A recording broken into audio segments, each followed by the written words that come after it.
Hello and welcome to I Talk to Ghosts, the podcast that in its free time is constantly looking for a portal into a magical realm. I'm your spirited host, Jennifer, a professional medium and a teller of stories. Dear listener, we are nearly officially starting spooky season, and I thought end of August, beginning of September, let me do one more episode that falls into a lighter branch of paranormal and supernatural, and that topic is fairies. I have discovered a few stories to share with you of people who have encountered the fae folk. I consider myself a nature witch, a green witch, so I have always been fascinated with fae stories and working with nature elements. And I can't wait to share these stories with you. Now, to counteract that, next week, I'm going to be sharing stories of the dark fae. Getting back to tonight's episode, besides the fairy stories, I'm also going to wander over to my seance table for a message from the spirits. This message will be dedicated to someone listening to the podcast. So if you have a loved one who has passed on that you're hoping to hear from, this message could be specifically for you.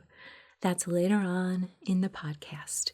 But first, let's venture into the unknown with the fae folk. The stories are beginning right now.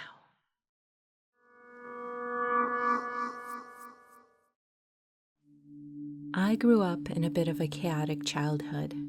We moved a lot, and the family dynamic split up a few times. Being the only daughter in my family, I found myself abandoned by my siblings and alone a lot. I was about 6 when I saw the lights for the first time. We had just moved, yet again, but this house had a very large yard with a field running next to it. It was dusk, and my brothers and I were almost dizzy with the freedom of being outside without supervision. But that didn't stop my brothers from running off and leaving me. So I was alone with our dog, playing in the backyard. When I saw the first light, I remember thinking, lightning bug. But then I noticed it didn't blink the way they do. It was a steady glow, very soft and a bit fuzzy on the edges. I watched as it floated about and soon was joined by another and another. I remember thinking how pretty they were, as dozens of these miniature electric dandelion seeds soon appeared, some coming quite close to me before changing direction and rejoining the others. I glanced at my dog, who had seated himself beside me. He gave no indication of anything being amiss, but seemed to be watching them too. Being 6, I decided those lights could only be the lights of fairies off to some wondrous party. I watched them until they faded out of sight. The lights were not a nightly thing, but then neither was being outdoors at dusk. I tried telling my family about them, but I was only laughed at and told I was mistaken and that they were lightning bugs. After that, I kept my sightings to myself. Flash forward a few years. We moved several times and the fairy lights seemed to be a thing of the past. It was winter, and I was finally coming home from a short hospital stay. I was 12 years old and sitting in the back seat being quiet and looking out the window. It was almost dark as we approached a big bridge on the way home. It was a very long bridge, something like 500 feet. As I gazed out, down into the water, I see teeny fairy lights dancing here and there. My dad glanced in the rearview mirror and asked me what I was looking at. And without thinking, I replied, "Fairy lights." I heard him tell my mom that with an imagination like mine, I'd never be lonely. Just then, One of the lights came quite close to my window and kept up with our car as we crossed the bridge. At the end of the bridge, it stopped, and I watched it as the distance grew between us. I didn't bother to mention it to my family. It's always been enough for me to know that no matter where I was, there's always the possibility of fairy lights.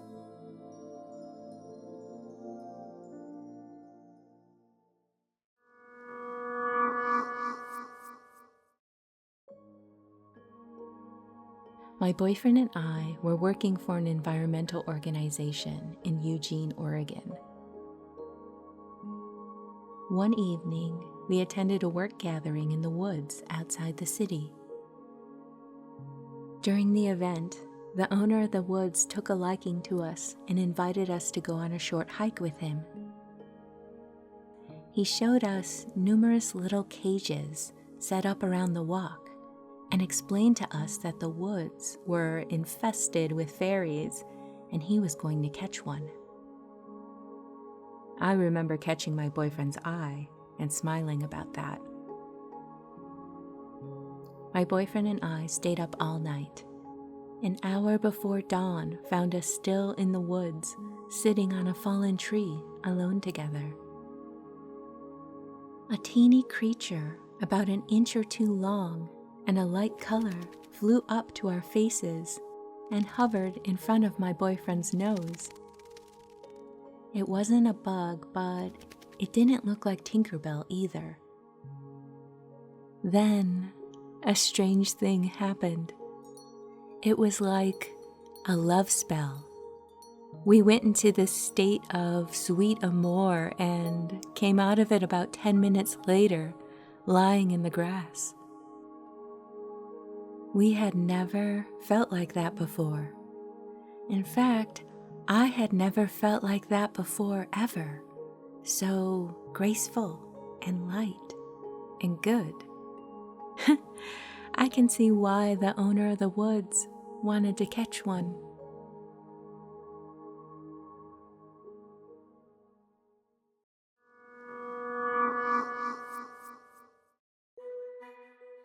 I moved to New York State from Tulsa, Oklahoma back in 2007. I'm about to share with you the strange events that happened a few days apart. One of these nights I was unpacking in my room, and outside the window I saw a yellow, bright light moving back and forth outside my dark bedroom window. The small round light had smaller bits of bright dots as it moved. I was kind of amazed, and I just watched it. I saw this light a few days later, again at night.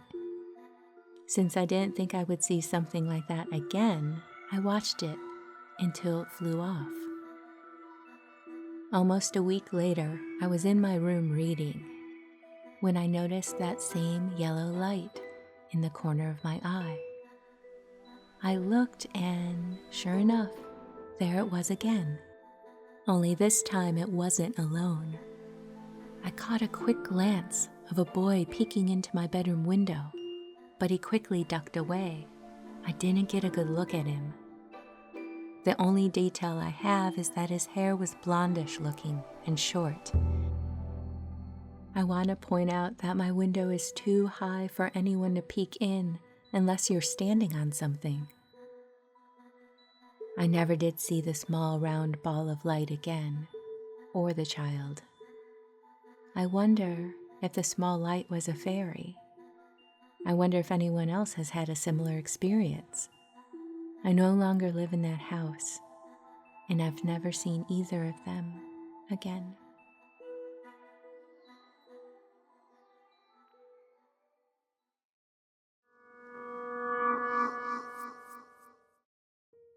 Let's try something new.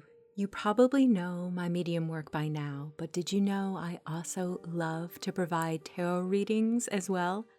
I absolutely love the messages the cards can offer of affirmation, inspiration, and guidance. If you are feeling called to see what messages are waiting for you, Visit italktoghosts.com to book a reading with me. I can't wait to meet you.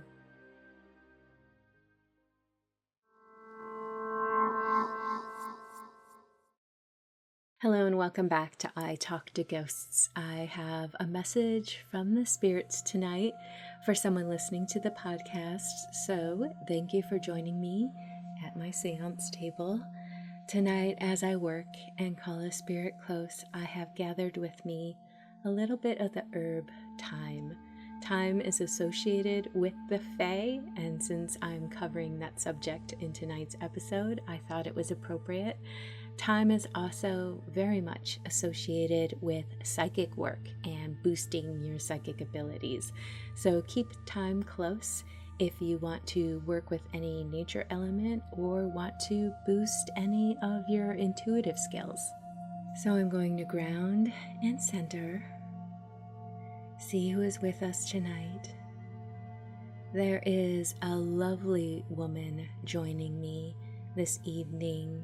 She is showing me she was very much into herbs and crystals, and I think it's safe to say she was very earthy and witchy, and she's sharing with me that you were her partner, her love in her life, and you aren't necessarily into the same interests that she was, but you just really loved and admired the beauty that she brought into the world and her connection with all things magical.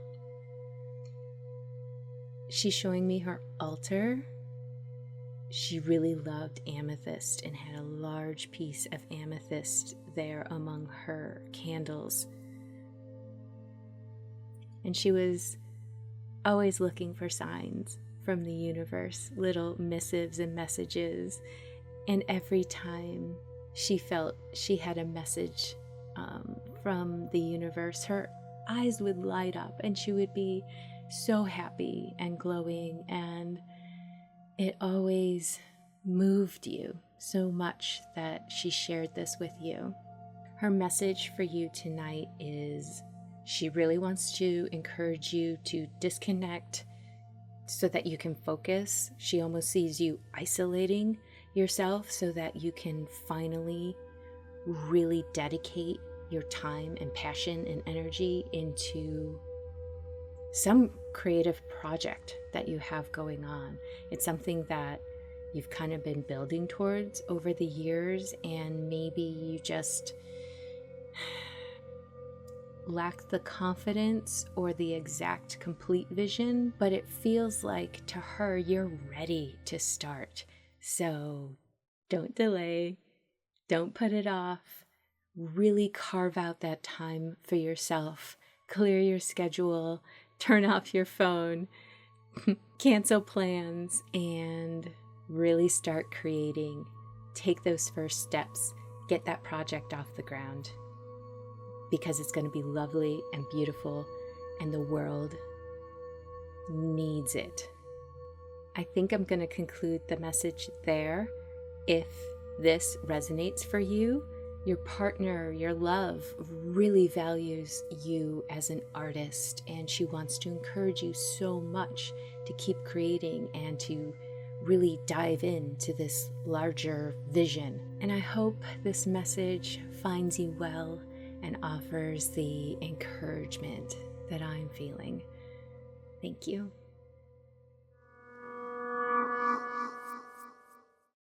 Are you enjoying your spooky visit? Please support the podcast by liking, sharing, and subscribing. The ghosts may be talkative, but they are lousy at marketing, so every click helps. Tell your friends, and please leave a kind review so that others may join us. The spirits and I thank you. And with that, dear listener, we've reached the end of this episode of I Talk to Ghosts. I hope you enjoyed my spirit work that I shared with you this evening. If you are interested in having a reading of your own, please visit italktoghosts.com. While you are there, you can sign up for my newsletter as well, so you can get a haunted update from me every once in a while to see what happenings I have to offer you outside of the podcast. I also hope you enjoyed the stories of the Fae folk I shared with you this evening. Have you had an encounter of your own that you just can't explain? I would love to hear about it, so please reach out. In the meantime, wherever you wander off to, in this world or the next, just remember, come back and visit with me. Have a lovely evening and good night.